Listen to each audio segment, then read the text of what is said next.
अगर आप MP TET 2026 की तैयारी कर रहे हैं तो ये वीडियो सिर्फ आपके लिए है, क्योंकि आज हम पढ़ने वाले हैं संधि। और संधि पढ़ेंगे वो भी ट्रिक के माध्यम से। और आज संधि पढ़ने के बाद जो है आप संधि को कभी भी भूलने वाले नहीं हैं। तो आज संधि पढ़ेंगे विद ट्रिक के साथ, और कुछ ही मिनटों में आज हम जो है संधि को कंप्लीट करेंगे। तो आइए चलते हैं, देखते हैं आज संधि के बारे में। तो सबसे पहले हम जानेंगे संधि की परिभाषा। संधि की परिभाषा है किन्हीं दो वर्णों को आपस मिलने से जो विकार उत्पन्न होता है उसे संधि कहते हैं। किन्हीं दो वर्णों को आपस में मिलने से जो विकार उत्पन्न होता है उसे संधि कहते हैं। आप सभी को पता होगी, यहाँ तक उम्मीद है। और संधि जो है वो 3 प्रकार की होती है। आप सभी को ध्यान में रखना है और आप सभी को याद भी होगी। मैं आपको बता दूं संधि के प्रकार, पहली होती है स्वर संधि, दूसरी होती है व्यंजन संधि, तीसरी होती है विसर्ग संधि। आप सभी को उम्मीद है यहाँ तक कि पता होगी। आगे देखते हैं। तो जो स्वर संधि जो हमारी होती है, स्वर संधि के अंदर भी 5 प्रकार की संधि पाई जाती हैं। आप सभी को पता होगी। पहली संधि है दीर्घ संधि, दूसरी है गुण संधि, तीसरी है वृद्धि संधि, चौथी है यण संधि और पांचवी है अयाधि संधि। तो आज हम जो है इन पांचों संधियों के बारे में गहराई से पढ़ेंगे और इनको जो है ट्रिक के माध्यम से सीखेंगे।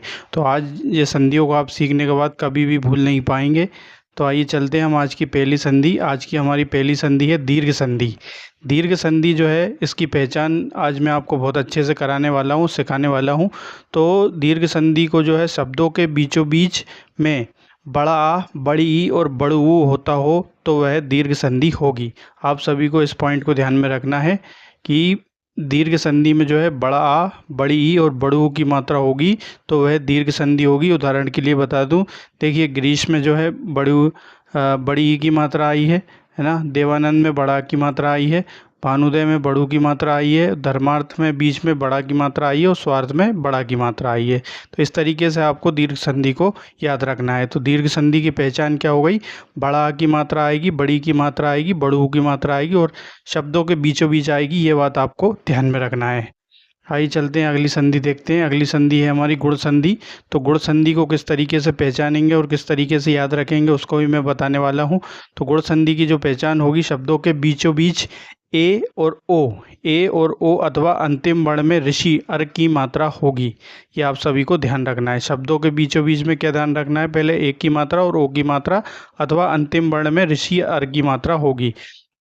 तो देखिए यहाँ पर सुरेंद्र में जो है ए की मात्रा आई है ना। सहोदर में ओ की मात्रा आई है और देवर्षि में लास्ट में इसमें दिया है आर की मात्रा लास्ट में आई है ऋषि की। सोमेश में ए की मात्रा आई है और कमलेश में भी ए की मात्रा आई है और महेंद्र में भी ए की मात्रा आई है। इस प्रकार से हम गुण संधि की पहचान कर सकते हैं। तो ध्यान में रखना है, गुण संधि की पहचान में क्या होगी? शब्दों के बीचों बीच ए की मात्रा और ओ की मात्रा होगी और यदि अंतिम में ऋषि और अर की मात्रा होगी तो वो क्या, कौन सी संधि कहलाएगी? गुण संधि हमारी कहलाएगी।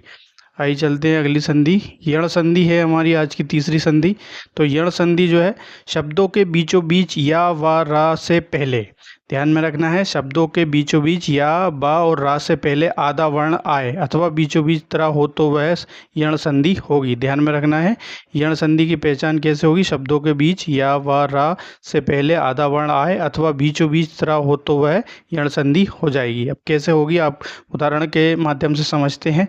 तो देखिए यहाँ पर अत्याचार में जो है, अत्याचार में क्या आया है? या आया है। तो या आया है और या से पहले आधा वर्ण आया है। एक सेकंड, अत्याचार में या आया है और या से पहले आधा ता आया है। इसकी पहचान हो गई यण संधि। और अव्यय में बा आया है, बा से पहले आधा वर्ण आया है, इसकी पहचान हो गई यण संधि। तो स्वागत में बा से पहले सा आया है, इसलिए ये यण संधि।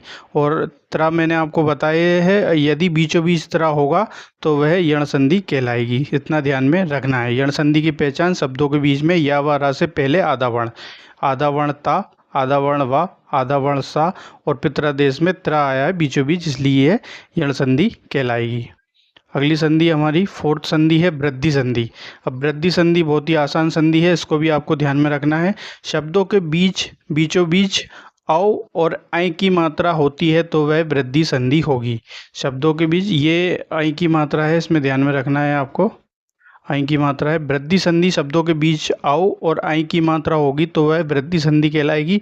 कैसे कहलाएगी, देखिए बीचों बीच आई की मात्रा आई है, सदैव में महाऔषधि में औ की मात्रा आई है, एक एक में आई की मात्रा आई है और दंतोष्ट में भी औ की मात्रा आई है ना।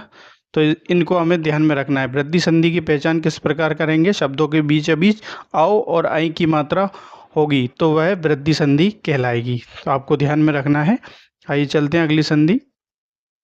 आज की 5वीं संधि है अयादि संधि। शब्दों के बीचों बीच या और बा एवं 3 अक्षर ही होंगे। अयादि संधि की सिंपल सी पहचान है, शब्दों के बीचों बीच में या तो या आएगा या फिर बा आएगा, तो वो संधि हमारी कौन सी संधि कहलाएगी, तो अयादि संधि कहला जाएगी। कैसे कहलाएगी, देखिए पहली पहचान तो यह है 3 अक्षर ही होंगे। 199% उम्मीद ये है कि उसमें 3 अक्षर ही होंगे। जैसे नयन में या आया है बीच में, पवन में बा आया है और भवन में बा आया है, गायन में या आया है, गायक में या आया है, शयन में या आया है और भावुक में बा आया है। तो इस प्रकार से हम जो है अयादि संधि की पहचान कर सकते हैं। 3 अक्षर ही होंगे, एक पहली पहचान ये हो गई और दूसरी पहचान जो होगी वो या और बा से होगी, जो कि बीचों बीच होगा। तो दोस्तों ये थी हमारी संधि। यहीं पर संधि कंप्लीट होती है, स्वर संधि के बाद अगली वीडियो जो है स्वर संधि के बाद जो है व्यंजन संधि की वीडियो नेक्स्ट वीडियो में आपको मिल जाएगी। और ये ट्रिक के माध्यम से मैंने आप सभी को संधि बताई है। तो वीडियो कैसी लगी कमेंट के माध्यम से हमें ज़रूर बताएं और चैनल पर नए हैं तो चैनल को सब्सक्राइब करके बेल आइकन का बटन ज़रूर प्रेस कर लें, ताकि हमारी लेटेस्ट वीडियो सबसे पहले आप तक पहुंच सके और आप जो है हमारे चैनल से जुड़ के इसी प्रकार से ट्रिक के माध्यम से MP टेट 2026 पात्रता परीक्षा की तैयारी जो है बहुत अच्छे से कर सकें। इसी के साथ जय हिंद, जय भारत, वंदे मातरम दोस्तों।